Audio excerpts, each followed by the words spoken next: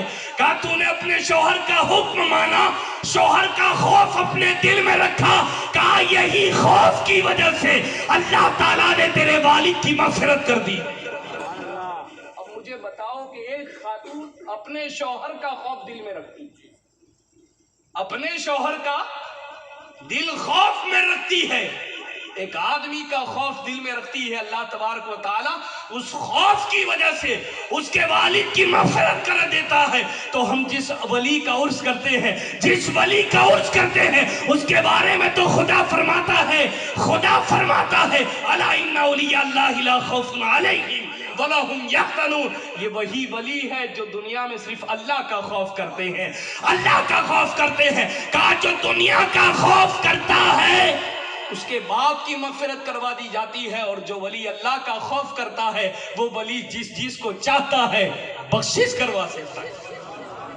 اللہ تبارک و تعالیٰ کی بارگاہ میں دعا ہے کہ سیدنا نظام الدین بابا علیہ رحمت و رضوان کا فیضان ہم پر بھی جاری و ساری فرمائے، اور اللہ تبارک و تعالیٰ ہمیں ایسے ہی ولیوں کے ساتھ عقیدت کرنے کی توفیق و رفیق عطا فرمائے۔ خوب کی شیر چمن فل چنا شاد رہے، باغ با جاتا ہوں میں گلشن تمہارا آباد رہے۔ وآخر دعوانا ان الحمدللہ رب العالمین۔ السلام علیکم ورحمۃ اللہ وبرکاتہ۔ وعلیکم السلام ورحمۃ اللہ۔ ماشاءاللہ۔